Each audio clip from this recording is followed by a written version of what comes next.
Hi friends, welcome to my channel.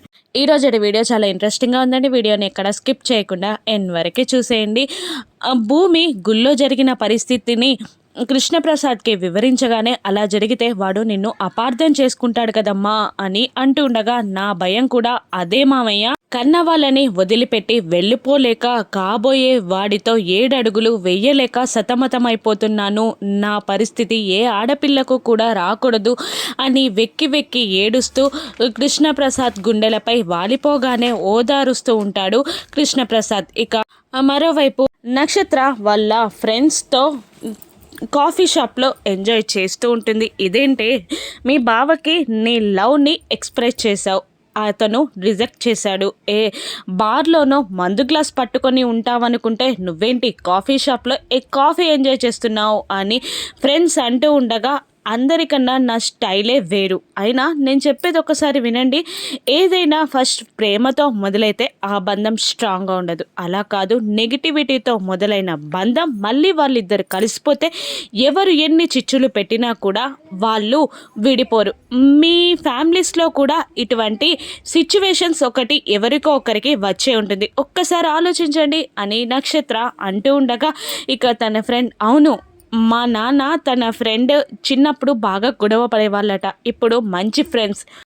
మా అమ్మ మా ఆ ఫ్రెండ్ని ఏమో అందని మా నాన్న అమ్మతో 1 మంత్ మాట్లాడలేదు అని అంటుండగా, ఇట్స్ రైట్. నెగిటివిటీ మొదలై స్ట్రాంగ్ అయిన బంధం మళ్ళీ ఎవరు ఎన్ని చిచ్చులు పెట్టినా విడిపోదు అని అంటూ ఉంటుంది నక్షత్ర. అంటే మీ బావ నీ లవ్లో పడతాడా? అయినా మీ కుటుంబంలోని వాళ్ళు మీ పెళ్ళికి ఒప్పుకోరు కదా అని అంటుండగా, నేను ప్రేమించింది జీరోని కాదు, హీరోని.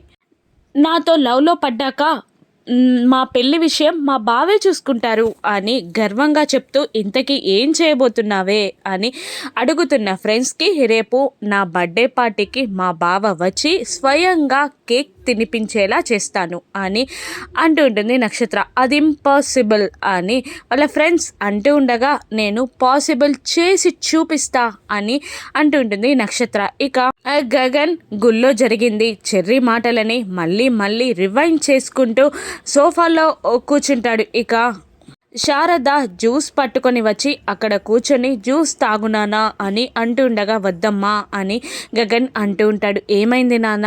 ఏదో ఇంపార్టెంట్ పని మీద వెళ్ళానన్నావు, పని సక్సెస్ అయిందా అని శారద అడుగుతుండగా, నేను మాత్రం ప్రపోజ్ చేశానమ్మా, కానీ రిప్లై రాలేదు, ఇంతలో పెద్ద డిస్టర్బెన్స్ వచ్చింది అని గగన్ అంటూ ఉంటాడు. ఇక ఏంటి నాన్న ప్రపోజల్ ఏంటి?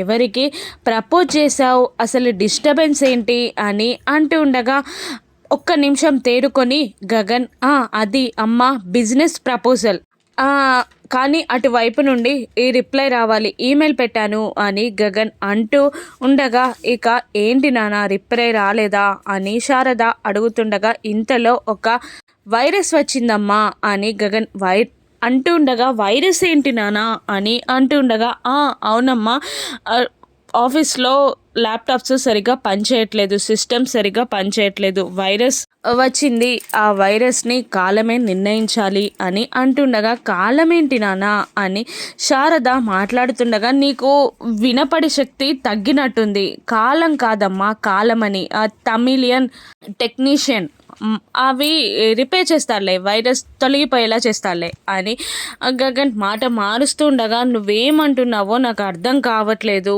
అని శారద అంటుంటుంది. ఏం కాదమ్మా, నువ్వు స్ట్రాంగ్గా ఉండు అని గగన్ అంటూ, పూర్ణి ఎక్కడా అని అడుగుతుండగా, పూర్ణి బయట డ్యాన్స్ ప్రాక్టీస్ చేస్తుంది నాన్న అనగానే గగన్ ఆశ్చర్యపోతాడు.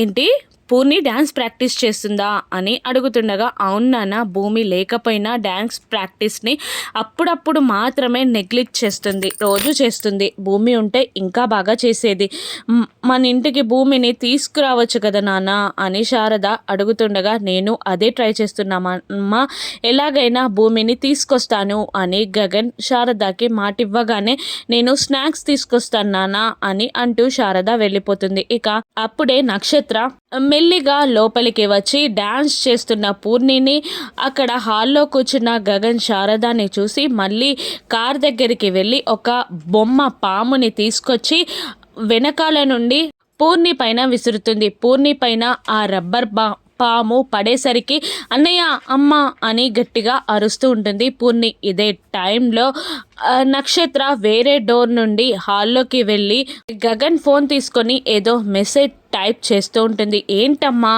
అని అక్కడికి వచ్చి వాళ్ళు కంగారు పడుతూ ఉండగా పూర్ణి శారదాన్ని వాటేసుకుంటుంది. పాము పాము అని అంటుండగా అక్కడున్న పాముని గగన్ చూసి రబ్బర్ పాముకి ఇంత భయపడ్డావా అని అడుగుతుండగా అది రబ్బర్ పాము అని నాకేం తెలుసన్నయ్య అని పూర్ణి అంటూ ఉంటుంది. ఇక దానికి పాములంటే భయం కదరా అని అంటూ పదమ్మ లోపలికి వెళ్దాం, నీకు దిష్టి తీసి దేవుని బొట్టు పెడతాను అని అంటూ ఉండగా ఇంతకీ ఈ పాము పూర్ణిపైకి ఎవరు విసిరేసినట్టు అని గగన్ అటు ఇటు చూస్తుండగా పిల్లలు ఆడుకుంటూ పడేశారేమోరా అని అంటూ ఉంటుంది శారద. ఇంతలో తన పనిని పూర్తి చేసుకొని ఇప్పుడే ఆట మొదలైంది గగన్ బావా అని అంటూ వాళ్ళు లోపలికి రాకముందే మెల్లిగా మరో డోర్ నుండి నక్షత్ర జారుకుంటుంది. ఇక వైకుంఠపాలి ఆట ఆడుతుంటారు అపూర్వ, గోరెంటాకు పిన్ని. అపూర్వ ఏ పాము మింగకుండా పైకి వెళ్తూ ఉండగా ఇక భూమి టాపిక్ రాగానే మనసు తడబడి పాము మింగేలా చేసుకుంటుంది అపూర్వ. చూసావా భూమి టాపిక్ రాగానే ఎలా తడబడ్డావో, ఆ భూమి నిన్ను 3 చెరువుల నీళ్లు తాగిస్తుంది అని అంటూ ఉంటుంది గోరెంటాకు పిండి. ఇక రెచ్చిపోతూ ఉన్న అపూర్వ దగ్గరికి బిందు మీరా వస్తారు. ఏంటి మీరా అని అడుగుతుండగా రేపు నక్షత్ర బర్త్డే పార్టీకి బిందు కూడా గ్రాండ్గా రెడీ కావాలనుకుంటుంది అని అంటూ ఉండగా అప్పుడు నేనేం చేయాలి, తను ఎటు వెళ్తే అటు స్పాట్ లైట్ వేపియమంటావా అని ఎగతాళిగా మాట్లాడుతున్న అపూర్వతో నేను కొత్త డ్రెస్ కొనుక్కుంటాను అత్తయ్య అని అంటూ ఉంటుంది బిందు. నాకేంటి కొనుక్కో అని అంటుండగా డబ్బులు కావాలత్తయ్య అని బిందు అడుగుతూ ఉంటుంది. కొత్త డ్రెస్సే కదా, అక్కయ్య డ్రెస్సులు ఉన్నాయి కదా, కొత్తవి వేసుకో, అవి పాతవి కదత్తయ్య అని బిందు అడుగుతూ ఉండగా అవి నీకు కొత్తవే అవుతాయి కదా వెళ్ళు అనగానే తింగరబుచ్చిలాగా మీరా తీసుకొని వెళ్ళిపోతుంది. ఈ ఐడియా నాకు రాలేదు వదినా అని అంటూ వెళ్ళిపోగానే మళ్ళీ ఎత్తుకు పై ఎత్తు వేసి వైకుంఠపాలిలో గెలుస్తుంది అపూర్వ. ఇక భూమి డల్గా ఉండడం చూసిన కృష్ణప్రసాద్ ఇలా అంటుంటాడు, నేను కాలమే సమాధానం చెప్తుందని ఊరుకున్నా కానీ నాకు నా కొడుక్కి దూరం పెరిగిపోయింది. నువ్వు అలా కావద్దమ్మా, నీ తరపు నుండి కూడా నువ్వు ఒక అడుగు ముందు వేయాలి అని భూమిని కృష్ణప్రసాద్ అంటుండగా ఏం చేయాలి మావయ్య అనగానే తన ఫోన్ ఇచ్చి ల్యాండ్ లైన్కి కాల్ చేయి అని అంటూ ఉంటాడు కృష్ణప్రసాద్. ఇక ఫోన్ని తీసుకొని భూమి ఫోన్ చేయబోతూ ఉంటుంది. తన ప్రేమ విషయాన్ని గగన్కి భూమి చెప్తుందా, నక్షత్ర కుట్రేంటి నిజంగానే గగన్ బర్త్డే పార్టీకి వస్తాడా, నక్షత్రకి కేక్ తినిపిస్తాడా, రాను ఎపిసోడ్స్లో చూద్దాం. Thank you for watching.